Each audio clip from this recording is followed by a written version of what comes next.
Good morning students. இப்போ நம்ம இந்த வீடியோவில் பார்க்க போகிறது எலக்ட்ரோகார்டியோகிராம் பார்க்க போகிறோம். What is electrocardiogram? அந்த எலக்ட்ரோகார்டியோகிராம் வந்து இசிஜின்னு சொல்லுவோம். Electrocardiogram record the electrical activity of the heart over the period of time using the electrode placed on the skin arm legs and chest சொல்லலாம். எலக்ட்ரோடை வந்து மார்பின் மேலே காலில் மற்றும் கைகளில் வந்து எலக்ட்ரோடை பொருத்தி நம்முடைய ஹார்ட்டினுடைய அந்த வேவ்ஸ் இருக்கு இல்லையா, அந்த எலக்ட்ரிக்கல் பொட்டன்ஷியலை வந்து மெஷர் பண்ணுவாங்க. Record change the electrical potential across the heart during the cardiac சைக்கிள்னு சொல்லலாம். Special flap of muscle which initiate the heart beat that is called sino articular node அப்படின்னு சொல்லுவோம். சைனோ ஆர்டிகுலர் நோடு இருக்கு இல்லையா, ASEAN node. அது வந்து எங்கே இருக்குன்னா ரைட் ஏற்றத்தில் இருக்குது. அதுதான் என்ன செய்யுது, அந்த எலக்ட்ரிக்கல் பொட்டன்ஷியல் ஜென்ரேட் பண்ணக்கூடியதுங்கிறது அந்த ஏசிஎன் நோடு தான். அதனுடைய அந்த எலக்ட்ரிக்கல் பொட்டன்ஷியல் தான் ஹார்ட்டு பூரா ஸ்ப்ரெட் ஆகி ஹார்ட்டு வந்து துடிக்கிறதுக்கு காரணமே. So it spread the wave of concentration of heart அப்படின்னு சொல்லலாம். The waves of the ECG are due to the depolarization and not due the contraction of the heart. இசிஜிங்கிறது எதோட ரெக்கார்டுன்னு பார்த்தீங்கன்னா, அந்த டீபோலரைசேஷனுடைய மின்னாற்றல் வந்து இந்த எலக்ட்ரிக்கல் பொட்டன்ஷியல் ரீச் ஆகுது அதனுடைய மெஷர்மெண்ட்டு தான். ஆனால் அந்த ஹார்ட்டு சுருங்கிறதோட மெஷர்மெண்ட்டு கிடையாது. That is not a contraction of the heart அப்படின்னு சொல்லலாம். This wave of depolarization occur before beginning of the contraction of the cardiac muscle சொல்லலாம். இப்போ வந்து பார்த்திங்கன்னா, இந்த டீபோலரைசேஷன் எப்போ வந்து எப்படின்னா கார்டியாக் மசில் சுருங்க ஆரம்பிக்கிறதுக்கு முன்னால் இருக்கக்கூடிய எலக்ட்ரிக்கல் இம்பல்ஸை நம்ம மெஷர் பண்ணுறது தான். என் நார்மல் இசிஜியில் பார்த்தீங்கன்னா ஷோஸ் 3 வேவ்ஸ் இருக்குது. பார்த்தீங்கன்னா P waves, QRS complex and T வேவ்ஸ்ன்ட்டு ஒரு 3 வேவ்ஸ் இருக்குது. அதில் பார்த்திங்கன்னா 7.8 உங்களுக்கு வந்து இந்த வேவ்ஸ் எல்லாம் கொடுத்துருக்காங்க பார்க்கலாம். அதில் பார்த்திங்கன்னா 3 வேவ்ஸ் இருக்குது இல்லையா, அதில் P waves, QRS complex and T waves இருக்குது. உன்னுடைய அந்த இன்டர்வல் பீரியட் மற்றும் அதனுடைய ஐசோஎலக்ட்ரிக்கல் இன்டர்வல் கொடுத்துருக்காங்க. அது 1 by 1 பார்க்கலாம். ஃபஸ்ட்டு பார்ப்போம், பி வேவ் பார்க்கலாம். அதாவது ஏட்ரியல் டீபோலரைசேஷன் கொடுத்துருவோம். பி வேவ் இன்னொரு பேர் வந்து atrial depolarization. This is small upward வேவ்னு சொல்லலாம். அப்போனா மேல் நோக்கி அலைன்னு சொல்கிறது. And indicate the depolarization of atria. ஏட்ரியாவோட ஏட்ரியில் ஏற்படக்கூடிய டீபோலரைசேஷன் மின்னாற்றல் திசை மாற்றத்தை சொல்கிறாங்க. This is time of taken of excitation of spread through the atria from SCA node. ஏட்ரியாவில் வந்து பார்த்திங்கன்னா எஸ்சிஏ நோட்லேருந்து ஏட்ரியா ஃபுல்லாக பரவக்கூடிய அந்த வேவ்ஸ்னு சொல்லலாம். ஸோ கான்ட்ராக்ஷன் போர்த் ஏட்ரியா லாஸ்ட்டு அரௌண்ட் பார்த்தீங்கன்னா 0.8 to 1.0 செகண்டுக்குள்ளே தான் அதுதான் அதனுடைய வேவ்ஸோடைய டியூரேஷன் சொல்லலாம். அடுத்து பியூக்யூ இன்டர்வல் இருக்கு இல்லையா, அதாவது ஏவி நோட் டிலே டிலே ஆகி போடக்கூடிய அந்த இன்டர்வல். ஏன்னா ஏவி நோட் அடையிறதுக்கு முன்னாடி அது டிலே ஆகக்கூடிய அந்த பீரியடை ஏவி நோட் டிலேன்னு சொல்கிறோம். ஸோ பி வேவ்லேருந்து கியூ வேவுக்கு போகிறதுக்கு முன்னால் ஏற்படக்கூடிய அந்த டிலே தான் அதோட ஐசோஎலக்ட்ரிக்கல் இன்டர்வல்னு சொல்லலாம். So it is a onset of the P wave to onset of the QRS complex அப்படின்னு சொல்லலாம். அதாவது பி வேவ் வந்து கியூஆர்எஸ் காம்ப்ளெக்ஸ் போகிறதுக்கு முன்னாடி உள்ள சின்ன ஸ்பேஸ்.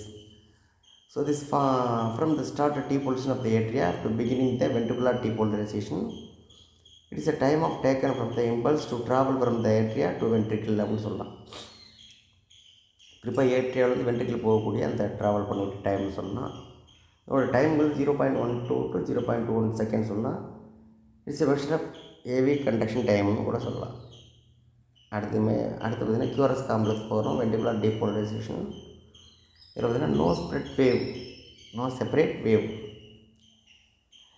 ஃபார் ஏட்ரியல் டீபோலரைசேஷன் சொல்கிறான். ஒரு வேவ்ஸை வந்து அந்த கியூஆர்எஸ் காம்ப்ளெக்ஸ் வந்து நம்ம செப்பரேட்டாக தனித்தனியாக பிரிக்க முடியாது. வேவ் காம்ப்ளெக்ஸாக தான் இருக்கும். இந்த இசிஜியில் பார்க்கலாம். அந்த ஏட்ரியல் டீபோலரைசேஷன் பார்த்திங்கன்னா occurring simultaneously with ventricular depolarisation. அப்போ பார்த்திங்கன்னா ஏட்ரியல் டீபோலரைசேஷனும் அதே சமயத்தில் வென்ட்ரிகுலர் டீபோலரைசேஷன் எல்லாம் நடக்கக்கூடிய இடம் தான் சொல்லலாம். இதில் இந்த நார்மல் கியூஆர்எஸ் காம்ப்ளெக்ஸுடைய அந்த டியூரேஷனுங்கிறது 0.6 to 0.9 செகண்ட் அப்படிங்கலாம். இந்த டியூரேஷன் வந்து ரொம்ப முக்கியம். 1 மார்க்கில் அடிக்கடி கேட்பாங்க, அந்த டியூரேஷன் ஆஃப் அந்த கியூஆர்எஸ் காம்ப்ளெக்ஸ் அப்படின்னு கேட்பாங்க. 1 மார்க்கில் இருக்கும்போது எல்லாருமே தப்பாக எழுதுகிற வாய்ப்புகள் இருக்குது. 0.06 to 0.9 செகண்ட். ஸோ மைனூட்டாக நோட் பண்ணி வச்சுக்கோ. அடுத்து கியூஆர்எஸ் காம்ப்ளெக்ஸ் பார்த்திங்கன்னா ஷார்ட்டர் தென் பி வேவோட அந்த காம்ப்ளெக்ஸ் ரொம்ப ஷார்ட்டராக இருக்கும். Because depolarization spread through the Purkinje ஃபைபர்னு சொல்லலாம். So prolonged QRS complex wave பார்த்திங்கன்னா அப்போ இந்த பி வேவ் வந்து பார்த்திங்கன்னா அந்த எங்கே பாஸ் ஆகுதுன்னு பார்த்திங்கன்னா பர்கின்சி ஃபைபருக்கு பாஸ் ஆகிடுது. அதில் ப்ரோலாங்கடு கியூஆர்எஸ் காம்ப்ளெக்ஸ் வேவ் பார்த்திங்கன்னா indicate delayed conduction of through the ventricle போகிறத டிலே ஆகிறத காமிக்குது. அடுத்து often constitute ventricular hypertrophy are due the block in branches of bundle of கிஸ்ன்னு சொல்லலாம். ஏற்கனவே இப்போ ஆர்ஜினல் கண்டக்ஷன் ஹார்ட் பீட்டில் பார்த்துருப்போம் இல்லையா, அப்போ அந்த வேவ்ஸ் வந்து பார்த்திங்கன்னா எஸ்ஏ நோடில் ஸ்டார்ட் ஆகி ஏவி நோடுக்கு வரும். ஏவி நோட்லேருந்து பர்கின்சி ஃபைபருக்கு போயிட்டு பண்டல் ஆஃப் ஹிஸ்ஸுக்கு போயிட்டு ஹிஸ்லேருந்து அந்த பர்கின்சி ஃபைபருக்கு போகும் இல்லையா, அப்படி ஃபைபருக்கு போகும்போது அந்த ஒரு வேவ்ஸ் ஆனது கம்ப்ளீட் ஆகும் எலக்ட்ரிக்கல் இம்பல்ஸு. அப்படியே கம்ப்ளீட் ஆனோடனே அந்த ஹார்ட் ஆனது என்ன செய்யணும், சுருங்க ஆரம்பிக்கும். இதில் எஸ்டி செக்மெண்ட் அப்படிங்கிறது பார்த்துட்டிங்கன்னா it's lie between the QRS complex and T வேவ்னு சொல்கிறோம். அதாவது எஸ் வேவுக்கும் டி வேவுக்கும் இடையில் இருக்கக்கூடிய ஐசோ எலக்ட்ரிக்கல் இன்டர்வல் அப்படின்னு சொல்லலாம். It's a time of during the all region of ventricles are completely depolarized reflect the long plate phase of before repolarization சொல்கிறோம். So repolarize ஆகிறதுக்கு முன்னால் ஏற்பட்ட சின்ன ஒரு ஸ்பேஸ் தான் அது. இந்த ஹார்ட் மசில்ஸில் பார்த்தீங்கன்னா prolonged depolarization due to the retardation of potassium ions efflux of the first the due it's ST segment lasts 0.09 second. அப்போ பொட்டாசியம் அயான்ஸ் வந்து பார்த்திங்கன்னா ரிட்டேஷன் வெளியாகிறதுனால அந்த ஏற்படக்கூடிய அந்த கேப்னு சொல்லலாம். அடுத்து டி வேவ் பார்க்குறோம். டி வேவில் பார்த்திங்கன்னா வென்ட்ரிகுலர் ரீபோலரைசேஷன் இருக்குது. இதில் பார்த்திங்கன்னா ரிப்ரசன்ட் த வென்ட்ரிகுலர் ரீபோலரைசேஷன் அப்படின்னு சொல்லலாம். அதை போய் அன்லைன் பண்ணிக்க. The duration of the T wave பார்த்திங்கன்னா longer than QRS complex. Duration of the T wave பார்த்திங்கன்னா longer than QRS complex because the repolarization பார்த்திங்கன்னா takes place simultaneously throughout the ventricular depolarization சொல்லலாம். One by ஒன்னாக அந்த வேவ்ஸை நம்ம பார்த்துட்டு வந்துடலாம். ஒரு 3 வேவ்ஸ் பார்த்தோம்னா என்ன சொல்லணும்னா கிளியர்ஸாக 5 வேவ்ஸ் இருக்குது. இருந்தாலும் ஒரு 3 வேவ்ஸாக தான் உங்களுக்கு P waves QRS complex T waves கொடுத்துருக்காங்க இல்லையா. இது இல்லாமல் அந்த டயக்ராமில் கிளியராக பார்க்கலாம். இல்லை ஃபஸ்ட்டு டயக்ராம் பெரிய டயக்ராம் வந்தோம்னா இதில் நம்ம ஏர்டெல் டீபோலரைசேஷன் பார்த்தா பி வேவ்ஸ் அப்படிங்கலாம். இதை பாருங்கள், இது பி வேவ்ஸு. இதில் வந்து பிக்யூ இன்டர்வல் அப்படிங்கலாம். அடுத்து பிக்யூ இன்டர்வலுக்கு அடுத்து பார்த்திங்கன்னா இந்த பிக்யூன்றில் பி வேவ்ஸுக்கும் கியூ வேவ்ஸுக்கும் இடைப்பட்ட அந்த இடைவெளி பிக்யூன்ட்ரல் சொல்கிறோம். அதுக்கடுத்து கியூஆர்எஸ் காம்ப்ளெக்ஸ் இந்த இருக்குது சரிங்களா. அடுத்து கியூஆர்எஸ் காம்ப்ளெக்ஸ் அடுத்து பார்த்திங்கன்னா அது வென்ட்ரிகுலர் டீபோலரைசேஷன் தான். அடுத்து பார்த்திங்கன்னா எஸ்டி செக்மெண்ட்டு. எஸ்டி செக்மெண்ட் என்ன, எஸ் வேவுக்கும் கியூ வேவுக்கும் டி வேவுக்கும் இடையில உள்ள இந்த சம மின்னாற்ற இடைவெளி சொல்ல முடியாது ஐசோ எலக்ட்ரிக்கல் இன்டர்வல், அதை எஸ்டி செக்மெண்ட் அப்படிங்கிறோம். அடுத்து பார்த்திங்கன்னா வென்ட்ரிகுலர் ரீபோலரைசேஷன் அப்படிங்கிறது டி வேவ் என்ன சொல்கிறோம், வென்ட்ரிகுலர் ரீபோலரைசேஷன் அப்படின்னு சொல்கிறோம் ரைட்டா. இதுதான் இந்த 5 வேவ்ஸ் அப்படின்னு சொல்கிறது. அடுத்து பார்த்துட்டிங்கன்னா அந்த ஒவ்வொரு வேவ்ஸுக்கும் உங்களுக்கு தனித்தனியாக கொடுத்துருக்காங்க. இதில் பார்த்துட்டிங்கன்னா பி வேவ்னா என்ன, ஒன்று வந்து ஏர்டெல் டீபோலரைசேஷன் இது எஸ்சி நோட்லேருந்து வரக்கூடிய ஃபஸ்ட்டு அந்த வேவ் தான் பி வேவ் அப்படின்னு சொல்கிறோம் அந்த இருக்குது. அடுத்து பார்த்திங்கன்னா அந்த இன்டர்வல் சரியா பிக்யூ செக்மெண்ட்னு சொல்கிறது. அடுத்து பார்த்திங்கன்னா இந்த ஏர்டெல் டீபோலரைசேஷனில் கியூஆர்எஸ் காம்ப்ளெக்ஸ் எப்படி இருக்குது, பிக்யூ அடுத்து கியூஆர்எஸ் காம்ப்ளெக்ஸ் இந்த கிரீன் கலர் இல்லையா, அது கியூஆர்எஸ் காம்ப்ளெக்ஸ் சொல்கிறோம். அது வந்துன்னா டிலேடு ஏவி நோடுன்னு சொல்லலாம். அந்த வென்ட்ரிகுலர் டிலேடு ஏவியில் வென்ட்ரிகுலர் டெவலப்பிங்ஸ் எபெக்ஸ் காஷன் கியூஆர்எஸ் காம்ப்ளெக்ஸ் ஏர்டெல் ரீபோலரைசேஷன் சொல்லலாம். அடுத்தது எஸ்டி செக்மெண்ட். இந்த பார்த்தோம்னா எஸ்டி செக்மெண்ட் அதாவது எஸ் வேவ்லேருந்து டி வேவ் போகக்கூடிய இடைப்பட்ட காலம் நம்ம வென்ட்ரிகுலர் டீபோலரைசேஷன் இஸ் கம்ப்ளீட்டு. அடுத்து பார்த்துட்டிங்கன்னா ventricular repolarization begin at apex causing T wave. இப்போ இதை டி வேவ்னு சொல்கிறோம் ரைட்டா. அடுத்தது பார்த்துட்டிங்கன்னா டபுள் சர்க்குலேஷன் பார்க்குறோம்.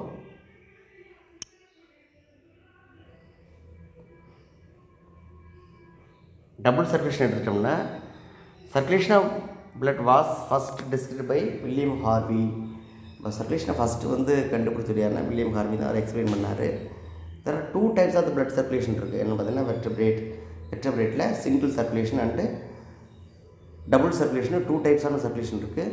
இட்ஸ் ஷோன் இன் 7.10 பார்க்கலாம் நம்ம டயக்ராமில். டபுள் சர்க்குலேஷன் பார்த்திங்கன்னா அதில் டயக்ராம் ரெப்ரசன்டேஷன் இருக்கு இல்லையா, அதில் வந்து இந்த கேப்லரிஸ் இந்த ப்ளூ கலராக இருக்கிறதுலாம் வெயின்ஸு, ரெட் கலராக இருக்கிறது ஆர்டரிஸில் வருது. இது சிங்கிள்ஸ் ஃபஸ்ட்டு உள்ள போடுறது பார்த்திங்கன்னா சிங்கிள் சர்க்குலேஷன் சரிங்களா. செகண்ட் உள்ளது தான் டபுள் சர்க்குலேஷன் ஹார்ட்டில் வந்து பார்த்திங்கன்னா எந்த 2 பிளட்டும் வந்து அது ஆக்சிஜனேட்டட் பிளட்டும் டீஆக்சிஜன் பிளட்டும் எங்கேயுமே மிக்ஸ் ஆகாமல் இருக்கு இல்லையா, அதை பார்க்கணும். அடுத்தீங்களா, அடுத்து பார்த்துட்டிங்கன்னா இந்த blood circulate twice through the heart first and right side and the left side complete cardiac cycle. ஒரு கார்டியாக் சைக்கிளையும் ரைட் அண்ட் லெஃப்ட்டில் வந்து அந்த பிளட் வந்து ஒன்றோட ஒன்று மிக்ஸ் ஆகாமல் கிளியராக ரன் ஆகுது. அதில் தான் கம்ப்ளீட் டபுள் சர்க்குலேஷன் சொல்கிறோம். It's more benefit mammals because complete partition of the all chamber அதுனா ஆர்டிகல் வென்ட்ரிகல் இஸ் கம்ப்ளீட்லி செப்பரேட்னு சொல்கிறோம். ஆர்டிகல் வென்ட்ரிகல் கம்ப்ளீட்டாக செப்பரேட் ஆகிருக்கிறதுனால தான் இந்த கம்ப்ளீட் டபுள் சர்க்குலேஷனுங்கிறது இஸ் பாசிபிள் அப்படின்னு சொன்னால். இது சிஸ்டமிக் சர்க்குலேஷன் எடுத்துட்டோம்னா அந்த ஆக்சிஜன் பிளட் என்ன ஆகுதுன்னா என்ட்ரது அயோட்டா, சரியா, அயோட்டாவில் என்டர் ஆகுது. பிறகு லெஃப்ட் வென்ட்ரிகிளிருந்து அது வந்து உடம்போட எல்லா நெட்வொர்க் டிஷ்யூஸ்க்கும் அது போகுது. அடுத்து பார்த்திங்கன்னா arterioles and capillaries the blood to the tissues and deoxygenated blood பார்த்திங்கன்னா from the tissues collected by the venules veins and vena cava inferior superior vena cava and empty to the right atrium. பார்த்திங்கன்னா இங்கே வந்து deoxygenated blood வந்து எல்லா இடத்துலேருந்தும் டிஷ்யூஸ்லேருந்து recollect ஆகி inferior superior vena cava வழியாக ரைட் ஏட்டுக்கு வந்து ரைட் ஏட்லேருந்து பல்மோனரி ஆர்டரிஸ் வழியாக பல்மோனரி சர்க்குலேஷனுக்கு போயிடுது, சரியா. ஸோ பார்த்திங்கன்னா அடுத்து blood from the heart right ventricle taken the lungs by the pulmonary artery and oxygenated blood from the lungs emptied to the left auricle to the pulmonary vein அப்படி சொன்னால் இதுதான் நம்ம பல்மோனரி சர்க்குலேஷன்ஸ் அப்படின்னு சொல்லுவோம். எப்படி வச்சுன்னா பல்மோனரி சர்க்கிள் எங்கே start ஆகுது அப்படின்னு பார்த்தோம்னா கம்ப்ளீட்டாக அந்த ரைட்டு வென்ட்ரிக்கிள் இருக்கு இல்லையா, ரைட்டு வென்ட்ரிக்கிளில் அந்த பல்மோனரி ஆர்டரிஸில் வந்து பிளட் என்ன செய்யும், டீஆக்சிஜன் பிளட் வந்து லங்ஸுக்கு போய் லங்ஸிலிருந்து ஃபுல் ஆக்சிஜன் பிளட் வந்து எங்கே வந்துடும், லெஃப்ட் சேம்பர் ஆஃப் த ஆரிக்கிளில் வந்துடும். அது வரைக்கும் தான் என்ன சொல்கிறோம் நம்ம பல்மோனரி சர்க்குலேஷன் சொல்கிறோம். அடுத்து சிஸ்டமிக் சர்க்குலேஷன் எடுத்துட்டோம்னா completely separated circuit have important advantage சொல்லலாம். அந்த டிஃப்ரெண்ட் ப்ரெஷர் அது maintain the pulmonary systemic and circulation. இது ரெண்டுலேயும் கூடிய வந்து ப்ரெஷர் அப்படின்னு பார்த்தீங்கன்னா டிஃப்ரெண்ட் ப்ரெஷராக இருக்கும். ஒய்து அந்த அட்வான்டேஜஸ் இதில் என்ன வந்து அட்வான்டேஜ் இருக்குன்னு பார்த்தோம்னா அந்த லங்ஸில் கேபிலரி மசில்ஸ் இருக்குது இல்லையா, அது பார்த்திங்கன்னா மசில் வெரி தின்னாக இருக்கும். அந்த கேபிலரி வால் வந்து ரொம்ப தின்னாக இருக்கும். அதனால் அது வேகமாக ரத்தம் போனால் அந்த கேபிலரி வால்லாம் செதஞ்சு போயிடும். அதனால் அதில் ரொம்ப மைனூட்டாக பிளட் ப்ரெஷர் கம்மியான ப்ரெஷருங்கிறது வெயின்ஸில் இருக்கும், ரைட்டா. But if blood flow through this thin capillary under higher pressure fluid leak through the rupture and capillary walls can accumulate in the tissues. அதனால் வந்து அந்த கேபிலரி வால்ஸில் வந்து பார்த்திங்கன்னா அதனுடைய தின்னாக இருக்கிறதுனால அதில் வந்து பிளட் ப்ரெஷர் ரொம்ப கம்மியாக இருக்கும். அதே சமயத்தில் இன்டீரியர் பார்ட் ஆஃப் த பாடியில் இருக்கக்கூடிய ஆர்கன்ஸ்லாம் இருக்குது இல்லையா, அதெல்லாம் அந்த ஹார்ட்டை விட்டு ரொம்ப தூரத்தில் இருக்குது. இப்போ ஹார்ட் இங்கே செஸ்ட் ஏரியாவில் இருக்குன்னா அங்கேருந்து லெக்ஸுக்கு பிளட்டு போகணுன்னா இப்படி மெதுவாக போனால் போய் சேராது இல்லையா. அதனால் ஆர்டரிஸில் வந்து பார்த்திங்கன்னா சிஸ்டமிக் ஆர்டரிஸில் ரொம்ப ஃபாஸ்ட்டாக இருக்கும் பிளட் சர்க்குலேஷன். ஃபாஸ்ட்டாக ரத்தம் ஓட வேண்டிய அவசியம் ஏற்படுது. அப்போ தான் வேகமாக போய் ரத்தம் வந்து போய் சேர முடியும், சரிங்களா. So this increase the diffusion distance reduce the deficiency gas எக்ஸ்சேஞ்சுன்னு சொல்லலாம். In contrast guys pressure required in force blood through the long systemic சர்க்குலேட்டில் இருக்குது. Hence the arteries closer heart have increased pressure then arteries they way from the heart. இப்போ completely பார்த்தீங்கன்னா separated by the circuit பார்த்தீங்கன்னா pulmonary and systemic சொல்லலாம். Allow the two different demand to be the met. இப்போ பார்த்தீங்கன்னா இப்போ ஹார்ட்டுக்கு நெருங்கியிருக்கக்கூடிய blood capillaries எல்லாம் வந்து பார்த்திங்கன்னா அதாவது வெயின்ஸ் கேபிலரிஸ், அதாவது கேபிலரிஸாக இருக்கட்டும் ஆர்டரிஸாக இருக்கட்டும், அதெல்லாம் பிளட் ப்ரெஷர் அதிகமாக இருக்கும், சரிங்களா. அடுத்து பார்த்திங்கன்னா ரெகுலேட் த கார்டியாக் ஆக்டிவிட்டி. இந்த type of heart is myogenic heart அப்படிங்கிறோம். மயோஜெனிக் ஹார்ட்னா என்னென்னா ஹார்ட் பீட் ஆரிஜினேட் வந்து மசில் ஆஃப் த ஹார்ட். ஹார்ட்டுக்கு தேவையான இம்பல்ஸ் வந்து ஹார்ட் மசில்ஸ்லேயே ஆரிஜினேட் ஆகிறதுனால நம்ம சொல்லணும்னா மயோஜெனிக் ஹார்ட் அப்படிங்கிறோம். So nervous and endocrine system work together within pancreas சிக்னல்னு சொல்லலாம். அதாவது மெட்டபாலிக் ஆக்டிவிட்டியில் அந்த நர்வஸ் சிஸ்டம் வந்து என்ன செய்யுதுன்னா எண்டோக்ரைன் சிஸ்டம் வந்து பேங்க்ரியாஸ் சிக்னல் மூலமாக கொடுக்குது. டு இன்ஃப்ளூயன்ஸ் அந்த diameter of arterioles and alter the blood ஃப்ளோன்னு சொல்லலாம். அடுத்தது இந்த நியூரானல் கண்ட்ரோல் இருக்கு இல்லையா, is achieve through the autonomic nervous system மூலமாக சிம்பத்தட்டிக் பாராசிம்பத்தட்டிக் மூலமாக அதை வந்து நியூரானல் கண்ட்ரோல் அச்சீவ் ஆகுது. அதுனா இந்த சிம்பத்தட்டிக் அண்ட் நியூரான்ஸ் பார்த்தீங்கன்னா release nor epinephrine and adrenal medulla releases the epinephrine சொல்லலாம். இந்த two hormones bind to the beta அட்ரினஜெனிக் receptor and increase the heart rate அப்படின்னு சொல்லலாம். இதில் பார்த்திங்கன்னா அந்த பாராசிம்பத்தட்டிக் நியூரான்ஸ் இருக்கு இல்லையா, செக்ரெட் த அசிட்டில் கொலைன்ட்டு ஒரு ஹார்மோனை செக்ரெட் பண்ணுது. அது வந்து பார்த்திங்கன்னா பைண்ட் த மஸ்குரானிக் ரிசெப்டரோட பைண்ட் ஆகி and decrease the heart beat. இந்த மஸ்குரானிக் ரிசெப்டர் பார்த்திங்கன்னா ஹார்ட் பீட்டை டிக்ரீஸ் பண்ணக்கூடிய ஒரு ஃபேக்டர்னு சொல்லலாம். இதை தவிர vasopressin and angiotensin 2 involve the regulation of the kidneys அப்படின்னு சொல்லலாம். ரிசல்ட் வந்து பார்த்திங்கன்னா வாசோ கன்ஸ்ட்ரக்ஷன் ஏற்படுத்தக்கூடியது பார்த்திங்கன்னா நேட்ரியோட்ரிக் பெப்டைன்னு சொல்லக்கூடிய ஒரு ஃபேக்டர் தான் வாசோ கன்ஸ்ட்ரக்ஷன்ட்டு வாசோ டைலேஷன் ஏற்படுறது நேட்ரியோட்ரிக் பெப்டைடு, வாசோ கன்ஸ்ட்ரக்ஷன் ஏற்படுத்துறது வாசோப்ரெசின் அண்டு ஆஞ்சியோடென்சின் 2 வந்து வாசோ கன்ஸ்ட்ரக்ஷன் ரத்த நாளங்களை சுருக்கிறதுங்கிறது வாசோப்ரெசினும் ஆஞ்சியோடென்சினும். நேட்ரியோட்ரிக் பெப்டைடுங்கிறது பார்த்திங்கன்னா ப்ரமோட் த வாசோ டைலேஷன் ரத்த நாளங்களை விரிவடைய வைக்கிறது நேட்ரியோட்ரிக் பெப்டைடுன்னு சொல்லலாம். ஒவ்வொரு ஃபேக்டரும் ஒவ்வொரு ரோல் செய்யும். அடுத்து பார்த்துட்டிங்கன்னா வேகஸ் நர்வ் இருக்குது. அதில் வந்து பார்த்திங்கன்னா அது பேராசிம்பத்தட்டிக் நர்வ்னு சொல்கிறோம். அது சப்ளை த ஏட்ரியம் எஸ்பெஷலி ஏசிய நோட்லேருந்து ஏவி நோடுக்கு வந்து பார்த்திங்கன்னா அந்த நர்வ் வந்து அந்த இம்பல்ஸ் வந்து சப்ளை பண்ணுவோம், கண்டக்ட் பண்ணணும்னு சொல்லலாம். அடுத்து பார்த்துட்டிங்கன்னா disorder of the circulatory system. Okay, அதை நம்ம நெக்ஸ்ட் வீடியோவில் பார்க்கலாம்.